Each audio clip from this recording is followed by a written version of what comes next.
All right, we are on Judges chapter 12, which I think is going to go fairly fast. Um,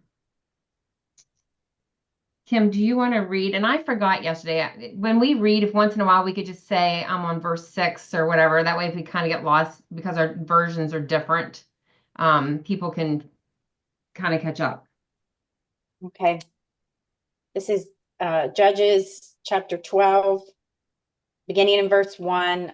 Jephthah attacks the tribe of Ephraim.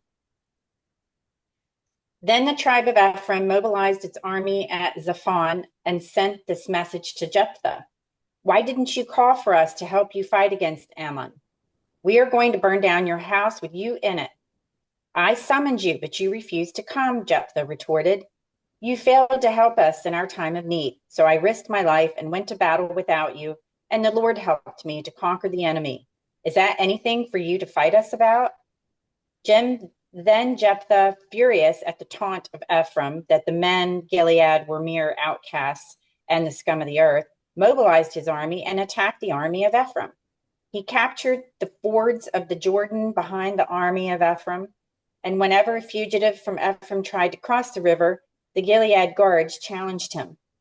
Are you a member of the tribe of Ephraim? They asked. If the man replied that he was not, then they demanded, say Shibboleth.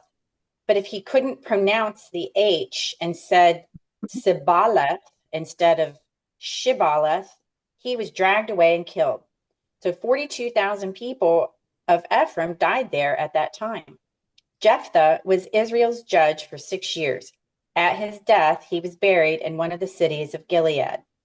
Shall I continue to the end? Yeah, please. All right. Now the subtitle is Ibzan, Ibzan, beginning in verse 8. The next judge was Ibzan, who lived in Bethlehem. He had 30 sons and 30 daughters. He married his daughters to men outside his clan and brought in 30 girls to marry his sons. He judged Israel for 7 years before he died and was buried at Bethlehem. The next subtitle is Elon, Elon, beginning in verse 11. The next judge was Elon from Zebulun. He judged Israel for 10 years and was buried at Aijalon in Zebulun. And then we have Abdon, A, B as in boy, D as in David, O, N, beginning in verse 13. Next was Abdon, son of Hillel from Pirathon. He had 40 sons and 30 grandsons who rode on 70 donkeys. He was Israel's judge for 8 years. Then he died and was buried in Pirathon in Ephraim, in the hill country of the Amalekites. Sounds like they were all very wealthy. Because remember, it said if you have the donkeys, we read that a couple of chapters back. Wonder Well, and they always noted, is that all they can, that's really all they can say about them, is they were wealthy. Oh, true.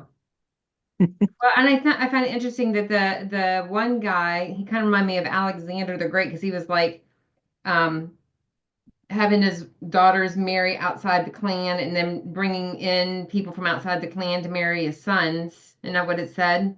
He had 30 sons and 30 daughters he gave in marriage outside his clan, and $30 he brought in from outside for his sons.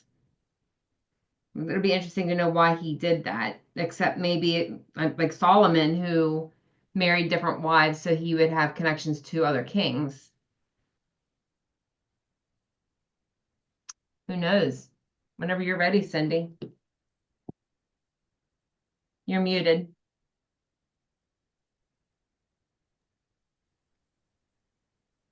I'll just, 12:1. yeah.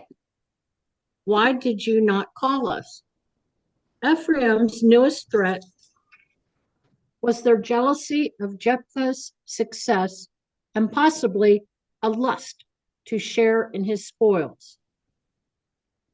The threat was not only to burn the house, but to burn him. 12:4. Fugitives. This involved a mockery, referring to the Gileadites as lowlifes, the outcasts of Ephraim. They retaliated with battle. 12:6. Shibboleth.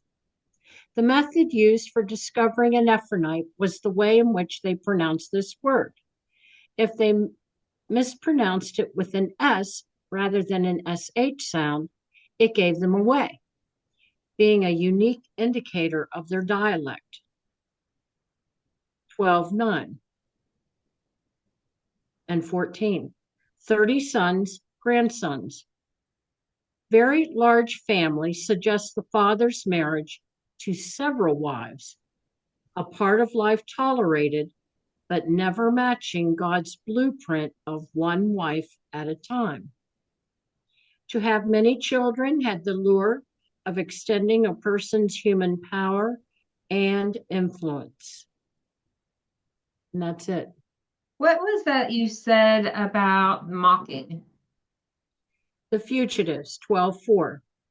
This involved a mockery, referring to the Gileadites as lowlifes, the outcasts of Ephraim. So they Okay. retaliated with battle. So by saying they were fugitives meant they were lowlifes? Yes. An outcast of Ephraim.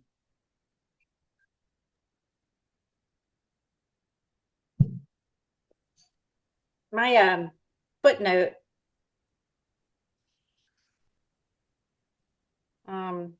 describes, I thought this was a way I didn't look at it, actually, the whole story. It says Israel had just won a great battle, but instead of joy, there was pettiness and quarreling. The tribe of Ephraim was angry and jealous that they were not invited to join the fighting, although Jephthah said he did invite them. The insults of the Ephraimites enraged Jephthah, who called out his troops and killed 42,000 men from Ephraim. Jephthah usually talked before he acted, but this time his revenge was swift. It cost Israel dearly, and it might have been avoided. Insults and jealousy are not the right response when we feel left out, but revenge for an insult is just as wrong and very costly. So I'm wondering, is it because of the loss of all the people that it cost Israel dearly? Well, I mean, they all were Israelites, so it would have been killing their own people, killing their own family. Yeah. Yeah, but I didn't realize that in the story till. Well, let's see what Warren says here. Verse 1, accusation. The leaders of the tribe of Ephraim expressed to Jephthah the same pride and anger they had shown to Gideon. In 8:1. As before, they wanted to share the glory of the victory, but they hadn't been too eager to risk their lives in the battle. The men of Ephraim were so angry that they threatened to burn Jephthah's house down. They had absolutely no respect for the new ruler of the Transjordanic tribes. Well, that's interesting because I didn't think about that. This is the second time that they did that. They didn't show up to help their brothers. Explanation 2 and 3. Gideon had pacified the Ephraimites with flattery, but Japheth took a more direct approach. To begin with, he reminded them that his first concern was to defeat the Ammonites, not to please his neighbors. Second, during the 18 years Ammon had oppressed the people of Gilead, nobody from Ephraim had offered to come to the rescue. And third, Japheth had issued a call for the tribes to assist him in his attack on the enemy, but Ephraim hadn't responded. Without their help, the Lord gave Japheth and his army victory, so the proud Ephraimites, who didn't like being left out, had nothing to complain about. Confrontation 4 through 7.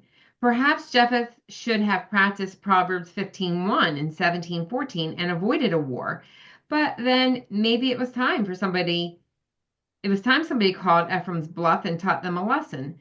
The men of Ephraim resorted to name calling and taunted the Gileadites by calling them renegades from Ephraim and Manasseh, Judges 12:4.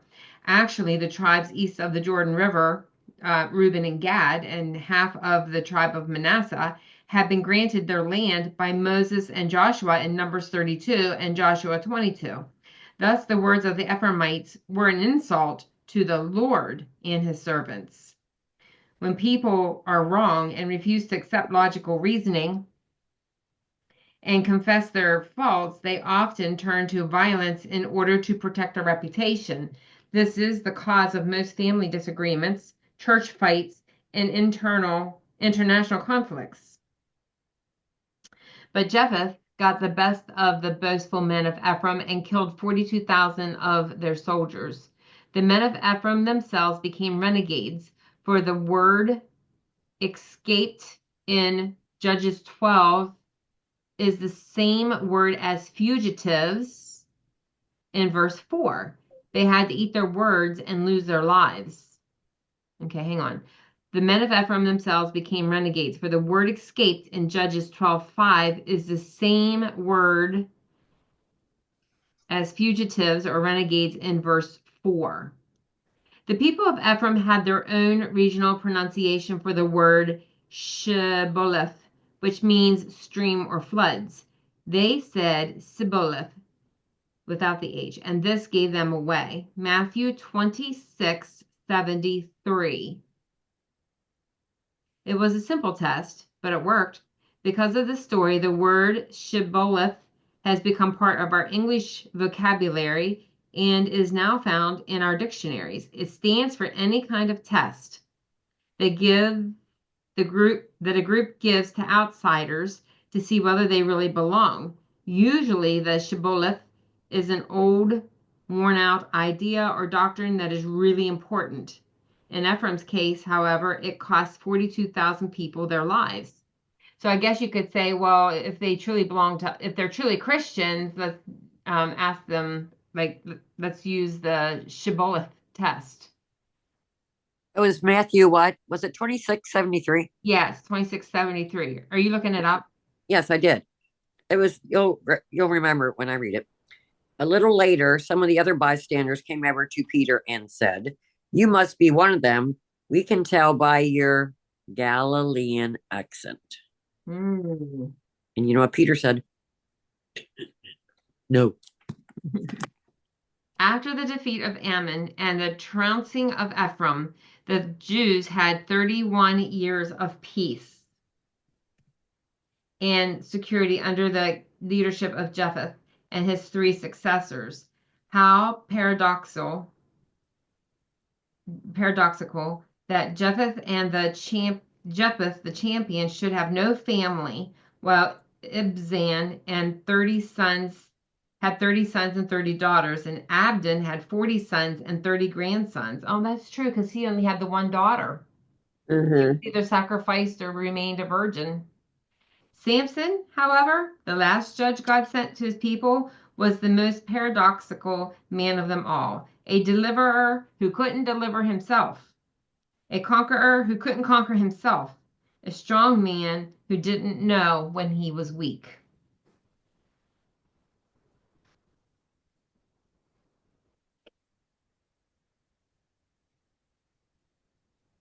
Here, Kathy might have read this yesterday, but there's a little note down here. It says, going back to the offering of the daughter, if a priest did offer Jephthah's daughter as a burnt offering, the sacrifice would not be acceptable because the burnt offering had to be a male. Oh, She probably read that yesterday.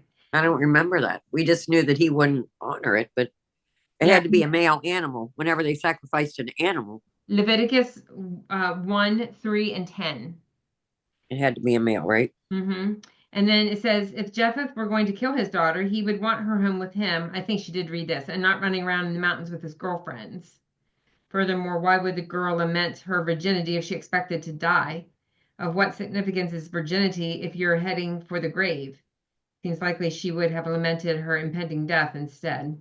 I think she did read that. I kind of remember that. All right. And now, what does Tony say? Tony says 1 through 6. Just as in the days of Gideon, the men of Ephraim were upset because they hadn't been called into the battle right away. This time, the dispute resulted in Israel's tribes fighting each other. And ultimately, 42,000 Israelites were killed because of wounded pride. The Bible highlights pride as one of its chief sins. Pride means thinking more of yourself than you ought, and it's the very thing that led to Satan's fall. He wanted to be like God. That is, he wanted to be more than he was created to be. See Ezekiel 28, 14 through 17. All of us fight pride on different levels, but to battle against it successfully, you must remember that one, God hates pride, and two, you aren't him. You're not him. Verse 7. Jephthah judged Israel 6 years, and then he died. Thus another flawed Israelite judge delivered the people and then passed from the scene. 8 through 15. After Jephthah, Ibzan judged Israel 7 years, and then he died. And Elon judged Israel 10 years, and then he died. Abdon judged Israel 8 years, and then he died. This brings us to a sobering reality. Unless Christ comes first, we're all going to die. And how will we be remembered? And how we will be remembered will come down to the choices we make. Will we, like these judges, serve God or something else? If you want to be a doctor, but you don't want to go to medical school, then you don't really want to be a doctor because you're not doing what is necessary to achieve what you want. Similarly, if you want to reign with Christ, you have to trust and follow Christ in the here and now. The end.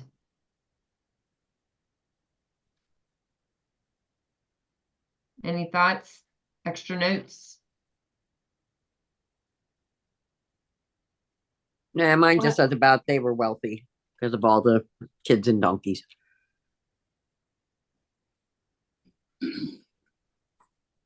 I looked up Shibboleth. In Hebrew, it means ear of corn or flood. And it's a word used to prove a member of a group or one's identity. And that is still used today as we log on to the internet and computer systems. That is a shibboleth. Oh. It's your log on, it's your password, so it's, it identifies you. Are they saying it with the SH or the SI? It's said with the SH, but he said it with the SI, right? In the Bible, it did. Yeah. Okay, so How are you spelling example, that, Cindy? Pardon me? What's your spelling, Cindy? In my Bible? The one that means ID. Oh, SHIBBOLETH.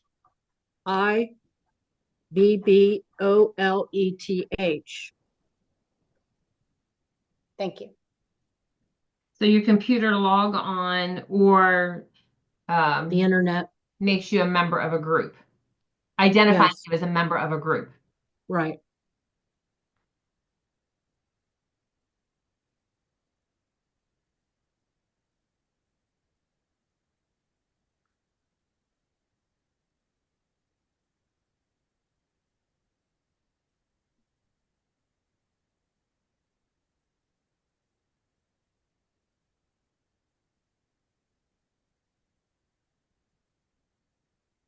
Yeah, I was So how- thinking about judges the other day and how they ruled until they died. And I wonder, is that where we got our thinking for our Supreme Court? They rule till they die. Hmm. I don't know. That's an I interesting think our thought. Supreme Court should go back to the Bible as its guideline for the law instead of all the laws that man keeps changing. Yeah. Kim, what were you saying? Oh, no, nothing. I was just agreeing with Cindy. Or I thought that was an interesting point. Yeah. So how long did Jephthah, He so ruled judges, he actually ruled 6 years himself. okay, 6 years. The total judges period was 325 years. Okay. And then if you go down to like Isban, Elon, and Abdon, like Isban was 7, Elon was 10, and Abdon was 8 years ruling.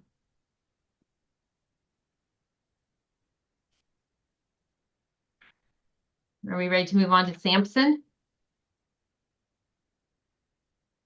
Boy,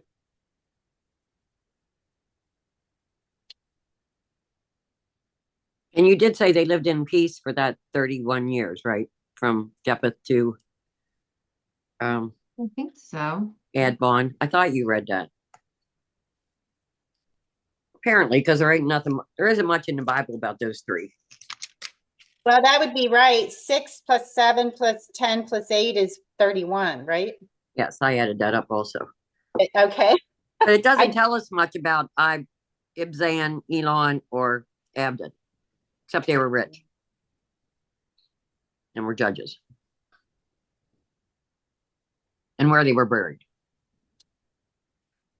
Yes, it does say the Jews had 30, after the defeat of Ammon and the trouncing of Ephraim, the Jews had 31 years of peace and security under the leadership of Jephthah and his 3 successors. So a total of 31 years of peace.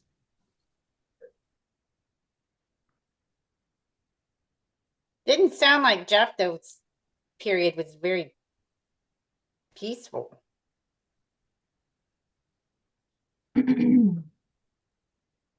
But I guess it was for the Israelites because they Yeah. had victory.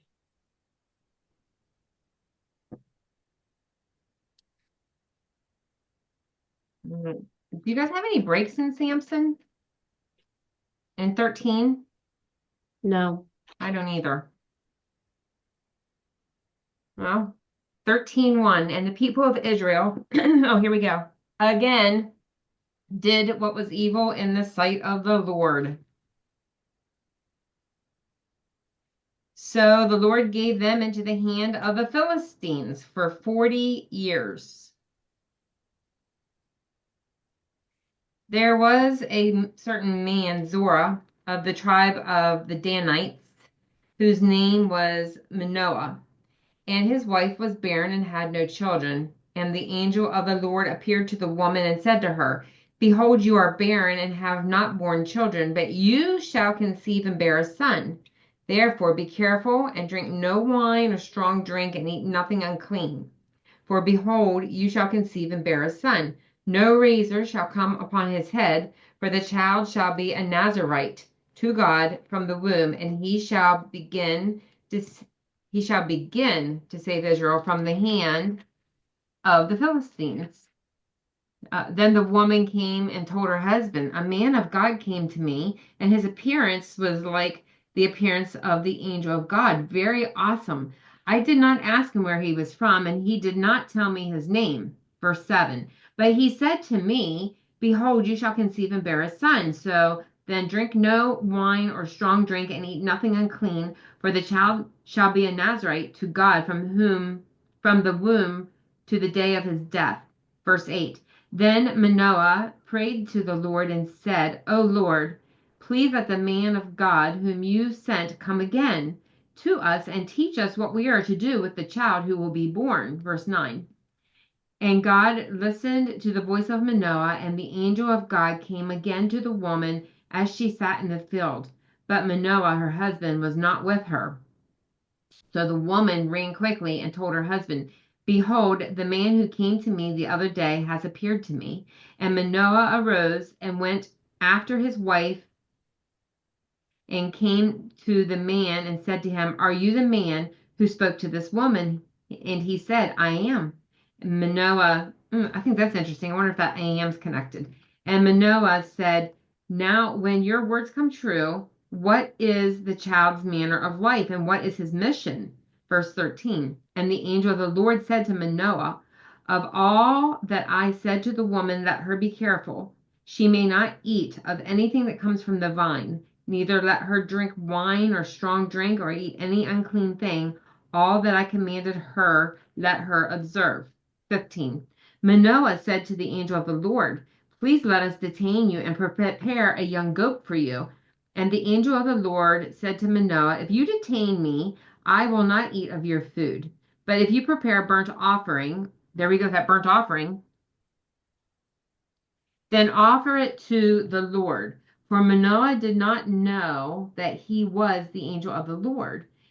Verse 17, and Manoah said to the angel of the Lord, What is your name, so that when your words come true, we may honor you?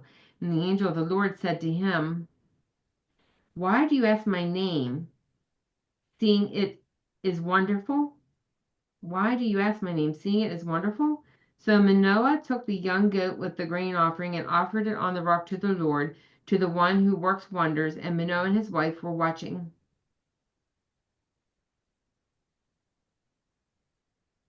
So Manoah took the young goat with the grain offering and offered it on the rock to the Lord, to the one who works wonders.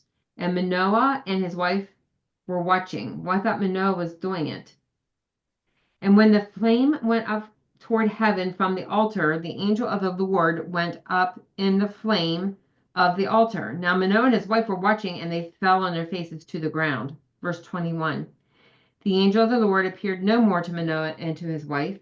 Then Manoah knew that he was the angel of the Lord, and Manoah said to his wife, We shall surely die, for we have seen God.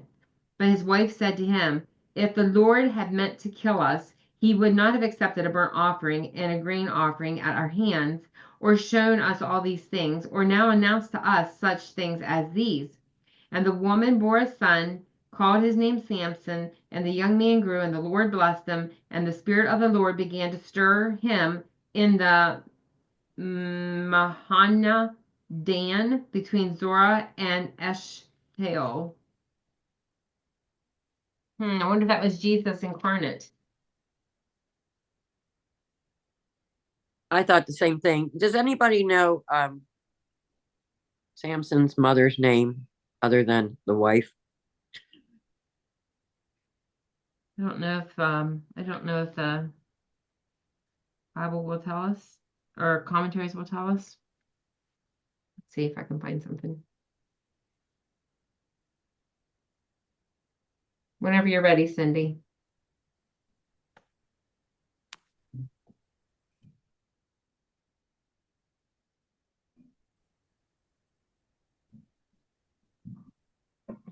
(13:3) The angel of the Lord.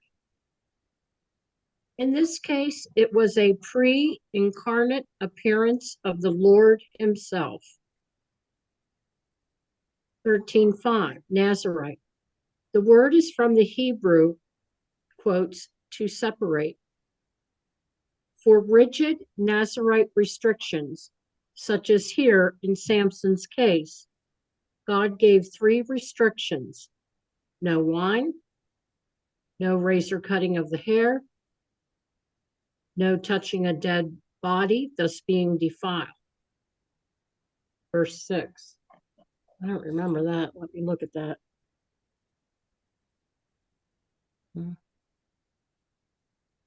Oh, okay. Is it the same as eating unclean, Cindy? That's what I'm wondering. Okay. Such outward actions indicated an inner dedication to God. 13:16. Offer it to the Lord. Manoah needed this explanation because he was going to offer this to him, capitalized H, not as the Lord or even an angel, but just as a human messenger. This instruction is intended to emphasize this visitor is indeed the Lord. 13:17. What is your name? This secret name is again indicative that the angel is the Lord. 13:18. Why do you ask my name? That the angel would not divulge his, H capitalized, name reminds one of the angel, God, whom Jacob encountered. who likewise did not give his name. 13:20, flame went up toward heaven. This divine acceptance of the offering. 32, we shall surely die. This reaction of the fear of death is familiar with those who come into God's presence. Many did die when facing God, as the Old Testament records. It is the terror in the heart of the sinner when in the presence of holy God. And it references Ezekiel, Isaiah, Mark, Peter, and Revelation. That's it.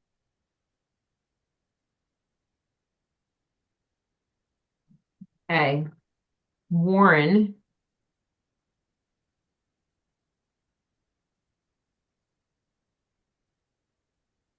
Thir- 13. Okay. The light that flickered. It is a riddle wrapped up in a mystery inside an enigma in a speech broadcast October 1st, 1939.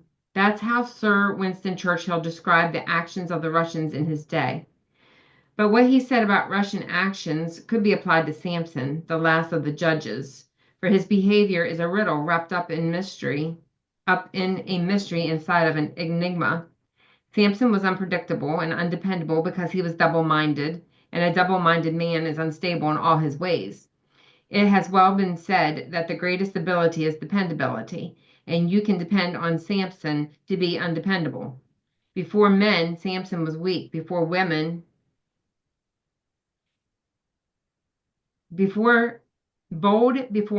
Samson was weak before women and couldn't resist telling them his secrets. Empowered by the Spirit of God, he yielded his body to the appetites of the flesh. Called to declare war on the Philistines, he fraternized with the enemy and even tried to marry a Philistine woman. He fought the Lord's battles by day and disobeyed the Lord's commandments by night. Given the name Samson, which means sunny, he ended up in the darkness, blinded by the very enemy he was supposed to conquer. Chrissy, Yeah. did you start at verse 1 and 13? It's Or did I? like a little overview. I'm sorry. Okay, because I was a little lost. Thank you. Sorry, you're welcome. He ended up in the darkness, blinded by the very enemy he was supposed to conquer. 4 chapters in the book of Judges are devoted to the history of Samson. In Judges 13 and 14, we're introduced to Sonny and his parents, and we see the light flickering as Samson plays with sin. In Judges 15 and 16, the light goes out and Samson dies, a martyr under the ruins of a heathen temple, a sad end to a promising life. Let's open Samson's family album and study 3 pictures of Samson taken early in his career.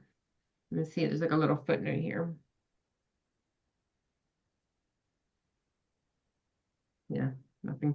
All right, so 1 through 23, verse 1. The child with unbelievable promise. Consider the great promise that was wrapped up in this person named Samson. 1, he had a nation to protect. Verse 1. With monotonous regularity, we've read this phrase in the book of Judges. And here it appears for the last time. It introduces the longest period of oppression that God sent to his people, 40 years of Philistine domination. The Philistines were among the sea people who, in the 12th century BC, migrated from an area of Greece to the coastal plain of Canaan. The Jews weren't able to occupy that territory during their conquest of the land in Joshua 13, 1 and 2.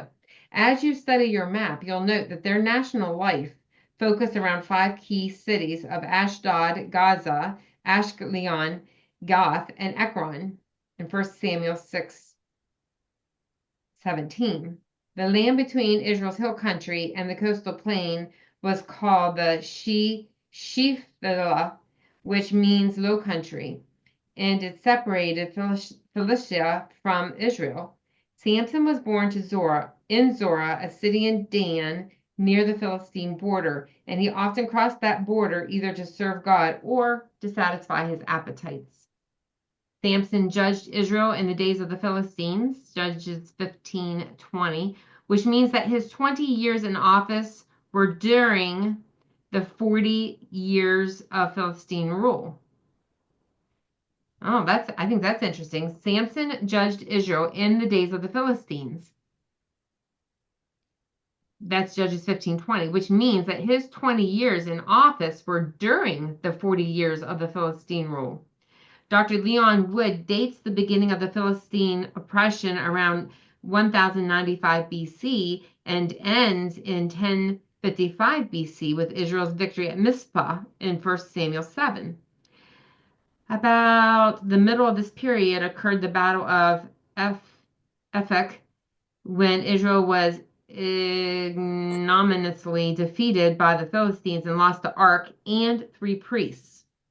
Dr. Woods suggests that Samson's judgeship started about the time of the tragedy at Ephek, and that his main job was to harass the Philistines and keep them from successfully overrunning the land and menacing the people. It's worth noting that there is no evidence given in the text that Israel cried out to God for deliverance at any time during the 40 years of the Philistine domination.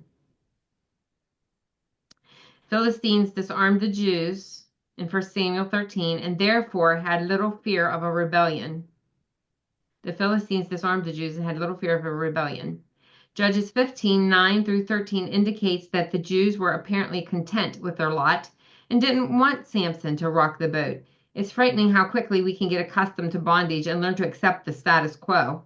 Had the Philistines been more severe on the Jews, perhaps the Jews would have prayed to Jehovah for help. Unlike most of the previous judges, Samson didn't deliver his people from foreign domination, but he began the work of deliverance that others would finish. As a powerful and unpredictable hero, Samson frightened and troubled the Philistines and kept them from devastating Israel as the other invading nations had done. It would take the prayers of Samuel, 1 Samuel 7, and the conquest of David, 2 Samuel 5, to finish the job that Samson had started and to give Israel complete victory over the Philistines. I think it's interesting that they never cried out. What time is it? Okay, I got a couple minutes. 2 to 5. He had a God to serve. The tribe of Dan was originally assigned the land adjacent to Judah and Benjamin, extending to the Mediterranean Sea. Since the Danites weren't able to dislodge the coast inhabitants, however, the tribe relocated and moved north. Although some of the people remained in their original location, Zorah is about 15 miles from Jerusalem in the foothill country near the border of Philistia. When God wants to do something really great in his world, he doesn't send an army, but an angel. And the angel often visits a couple and promises to send them a baby. His great plan of salvation got underway when he called Abraham and Sarah and gave them Isaac. And when he wanted to deliver Israel from the Egyptian bondage, God sent baby Moses to Amram and Jochebed. And when in later years Israel desperately needed revival, God gave baby Samuel to Hannah. And when the fullness of the time arrived, God gave baby Jesus to Mary, and the baby grew up to die on the cross for the sins of the world. Babies are fragile, but God uses the weak things of the world to confound the mighty. Babies must have time to grow up, but God is patient and is never late in accomplishing his will. Each baby God sends is a gift from God, a new beginning, and carries with it tremendous potential. What a tragedy that we live in a society that sees an unborn baby as a menace instead of a miracle, an intruder instead of an inheritance. We have every reason to believe the angel of the Lord who visited Manoah's wife was Jesus Christ, the Son of God. Like Sarah, Hannah, and Elizabeth, Manoah's wife was barren and never expected to have a child. Since it would be the mother who would have the greatest influence on the child, both before and after birth, the angel solemnly charged her what to do. Like John the Baptist, Samson would be a Nazarite from his mother's womb. The word Nazarite comes from the Hebrew word that means to separate, to consecrate. Nazarites are persons who, for a stated period of time, consecrated themselves to the Lord in a special way. They abstained from drinking wine and strong drink. They avoided touching dead bodies as a mark of their consecration. They allowed their hair to grow. The law governs the Nazarite vows are given in Numbers 6. Manoah's wife had to be careful what she ate and drank because her diet would influence her unborn Nazarite son and could defile him. Well, right there's a health lesson. It's too bad every expectant mother doesn't exercise caution, for in recent years, the news media have informed us of the sad consequences babies suffer when their mothers use tobacco, alcohol, and narcotics. And I'm going to just add Chrissy's addition, crappy food, sugar, blah, blah, blah, uh, during a pregnancy. Samson's Nazarite vow wasn't something he voluntarily took. God gave it to him, and his mother was part of the vow dedication. Not only was she to avoid anything related to the grape, but also she was to avoid foods that were unclean to Jews. Ordinarily, a Nazarite vow was for a limited period of time, but in Samson's case, the vow was to last all his life. This was something Manoah and his wife would have to teach their son, and they would also have to explain why they didn't cut his hair. The claims of God were upon this child, and it was the obligation of the parents to train him for the work that God had sent him to do. I'm going to stop there because I'm running over. I still have like another page to go.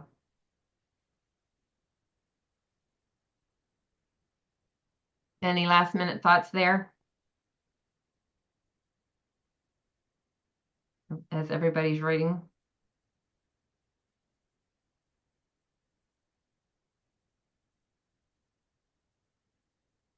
Anything? No, okay. I just looked up, I wasn't sure, but I was like, are the Nazarites our modern day Orthodox Jews?